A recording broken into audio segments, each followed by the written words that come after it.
बिस्मिल्लाहिर्रहमानिर्रहीम अस्सलाम वालेकुम। मैंने आपको कल कहा था कि आपको एक और ऐसी कस्टमर की बातें बताऊंगी जो इतनी हैरान कुन है, इतनी परेशान कुन है। मैं क्या नहीं, बंदा हैरान परेशान तो अलावा भी सोचते ही रह जाता है कि लोकी केड़ी केड़ी किस्म दे ने हैं। यकीन करो, मैनू इत्थे ऐसे ऐसे लोगों के नाल वास्ता रहा है कि अपनी पूरी पिछली गुजरी जिंदगी दे विच मैं इहो ਜਿਹੇ लोग नहीं वेखे। कई बार तो ऐसे होता है कि कई आंटियां बाहर से बड़ी ट्रॉली लेके आती है ना, तो कसम से उसमें सिर्फ और सिर्फ उन्होंने एक धनिया रखा होता है।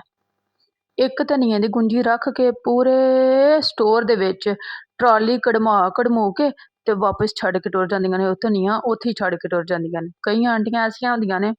अज कल दी तुहानू मैं गल दसां, एक आंटी आए ते कहंदे ने मैनू ए ना जीरे दी की प्राइस है। मैं उन्होंने दसिया की प्राइस है। मैं आख्या मैनू लगता 699 सी बड़े पैकेट की प्राइस ना, 6 £99। फिर उस तो बाद ना छोटा पैकेट लैके आए, कहंदे ने एदी की प्राइस है। मैं वो दसिया। फिर उन्होंने दोवां दे विच आंदे ने ए किन्ने ग्राम है ते ए किन्ने ग्राम है, ये दोवे इन्ने इन्ने ग्राम ने ते प्राइस दा विच किन्ना फर्क है। अच्छा खैर, हिसाब किताब ला के वो दसिया उन्होंने। फिर फूल मखाने दी की प्राइस है।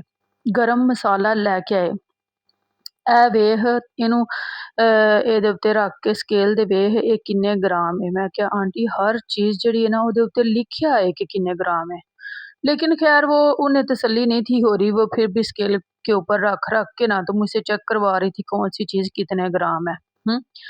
फिर पहले बड़ा पैकेट लेके आती थी, फिर उसी चीज का दूसरा छोटा पैकेट लेके आती थी छोटी पैकिंग में, फिर मुझसे चेक करवाती थी ए किन्ने ग्राम है, ए किन्ने ग्राम है। इन्हां दोवां दियां प्राइजां दे विच किन्ना फर्क है, किदी प्राइस ज्यादा है किदी घट है। फिर लेके आती थी दाल का बड़ा पैकेट लेके आई, ये कितने का है। फिर छोटा लेके आई, ये कितने का है। हालांकि हर चीज जो है उसके नीचे, मतलब शेल्फ पे जहाँ चीज लगी हुई है वहां नीचे प्राइस लिखी हुई है, लेकिन फिर भी वो ला ला के चेक करवा रही थी। आप यहाँ कहीं भी जाएं, किसी भी स्टोर पे जाएं, वहाँ हर चीज की प्राइस मेंशन होती है। किसी को बताने या पूछने की जरूरत नहीं पड़ती, लेकिन फिर भी वो एक एक चीज मेरे पास ला रही थी, चेक करवा रही थी। पहले बड़ा पैकेट चेक करवाती थी, फिर छोटा चेक करवाती थी, फिर उन दोनों के दरमियान ये कहती थी कि एदे विच किन्ने ग्राम है ते ओदे विच किन्ने ग्राम है। फिर मुझे कहती हैं कि ये हीरा वाले पैकेट की क्या प्राइस है और इंडस वाले की क्या प्राइस है। इन दोनों में क्या फ़र्क है, इनकी कीमतों में क्या फ़र्क है। मैंने कहा आंटी वो होर कंपनी है, होर कंपनी है, उस कंपनी का जिन्ना दिल किया उन्हें प्राइस लाई है ते एदा जिन्ना दिल है मैं कुछ नहीं कह सकती। अच्छा, इन्हां दोवां दे विच फ़र्क की है। अब एक अल्लाह ताला ने चीज़ बनाई हुई है, ज़ीरा है, मैं उसमें क्या फ़र्क उन्हें बताऊँ कि एदे विच ए फ़र्क है ते ओदे विच ए फ़र्क। मैं क्या आंटी मुझे नहीं पता। फिर जी बात यहाँ ख़त्म नहीं हुई, फिर लेके आई हैं रस। रस में मुझे कहती हैं ए जिहड़ी है ना दूसरा एदे उत्ते पढ़ एदे विच केड़े केड़े इंग्रीडिएंट ने रस दे विच, शुगर किन्नी है। खैर मैं छड्ड छड़ा के आंटी नूं पूरा सैटिस्फाइड करन दी कोशिश कीती, दस्सन दी कोशिश कीती। फिर थोड़ी देर बाद ले आए मिक्स हलीम। मिक्स हलीम दा एक पैकेट लेके आए ते एक डब्बा लेके आए। मुझे कहती हैं इसकी कीमत क्या है ते और इसकी कीमत क्या है। मैंने उन दोनों की कीमतें बताई। फिर आप सुन के हैरान रह जाएंगे। मुझे कहती हैं कि एदे विच किन्ने बंदियां दी हलीम तैयार हो जाएगी। मैं क्या आंटी मैं हुण तुहाडे घर आने वाले लोकां दे ढिड ते नहीं नापे ओह किन्ना खान दे, मैनू नहीं पता। ठीक है कि एदे विच किन्ने बंदियां दी हलीम तैयार होएगी ते मैनू ए भी नहीं पता तुहाडे घर आने वाले या तुहाडे घर रहने वाले लोग किंज दा खांदे ने ते किन्ना खांदे ने।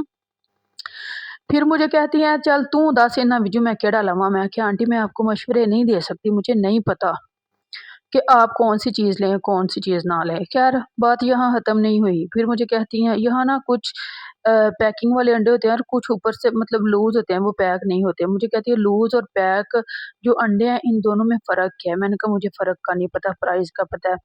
जो लूज़ हैं उनकी प्राइस मैंने कहा 549 है और जो पैक हैं उनकी 599 है। अच्छा, मुझे कहती हैं इनमें अगर फ़र्क नहीं है तो प्राइस में क्यों फ़र्क है। मैं क्या आंटी ए तमीज़दार अंडे ने, इन्हां कपड़े शपड़े पाए ने ते वो बदतमीज़ अंडे ने, ए फ़र्क है। खैर मज़ाक च गल पान दी कोशिश कीती, मीटर मेरा घुम्मिया पिया सी। लेकिन आप यकीन करें वो सारी चीज़ें ला ला के मेरे पास टिल पे एक एक चीज़ की प्राइस चेक करवा रही थी। एक एक चीज़ केड़ी किन्ने ग्राम है, ਇਹਦੇ प्राइस ਵਿੱਚ ਕਿੰਨਾ ਫਰਕ ਹੈ, ਕਿਹੜੀ ਚੀਜ਼ ਦੇ ਵਿੱਚ ਕਿਹੜਾ ਕਿਹੜਾ ਇੰਗਰੀਡੀਐਂਟ ਹੈ। मैं है ना घर भुल आई हाँ, ते तू मैनू कुड़िए दस। खैर मैं उन्हें बताती रही। तो मैंने कहा कोई बात नहीं, अगर इतनी सारी इन्होंने चीज़ें ली हैं तो खप खपाई हो भी जाए तो खैर है।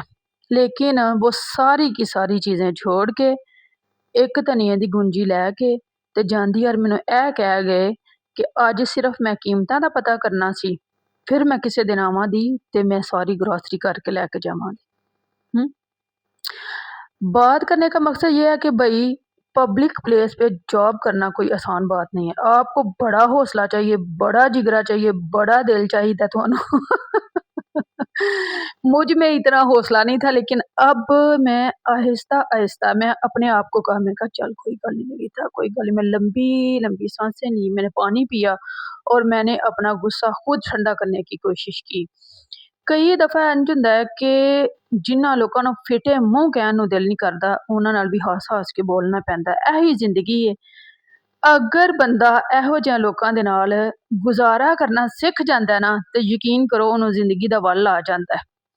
आपको भी कदम कदम पे ऐसे लोग मिलेंगे जो आपको बहुत ज़्यादा इरिटेट करेंगे, बहुत तंग करेंगे, कभी कभी तो मजबूर जलील कर देंगे, लेकिन आपने उन लोगों को नज़रअंदाज करना है। गुस्से के जो पहले 12 मिनट होते हैं ना, वो अगर बंदा कंट्रोल कर जाता है ना, तो गुस्सा ठंडा हो जाता है। तो मैंने भी कहीं से पढ़ा था, मैं पहले 1-2 मिनट दे विच ना रिएक्शन कर देंदी करदी सां। अगला होवे ते होवे कौन मैनू गल करन वाला ते कुछ कहण वाला, लेकिन अब मैं थोड़ा-थोड़ा अपने आप पे कंट्रोल कर रही हूँ। कोशिश कर रही हूँ कि पहले 12 मिनट मैं चुप करके गुज़ार दूँ, उसके बाद मैं मामूल पे आ जाती हूँ, मेरा गुस्सा ठंडा हो जाता है।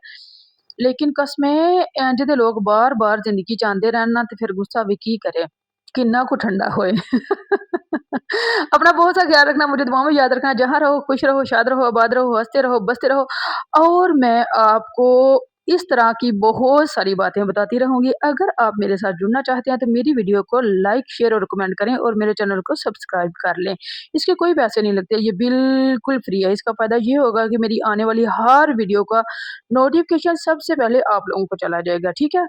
ते फिर तुसी बाकी दी वीडियो वेख सकोगे, ठीक है? अगर किसी को मेरी कोई बात बुरी लगी हो तो मैं दिल से माफ़ी चाहती हूँ। जहाँ रहो खुश रहो, शाद रहो, आबाद रहो, हँसते रहो, बसते रहो और मेरी वीडियो के साथ जुड़े रहो। ओके, अल्लाह हाफ़िज़। ओके, फिर कल मिलते हैं एक नए तजुर्बे के साथ, ठीक है? अपना ख्याल रखना।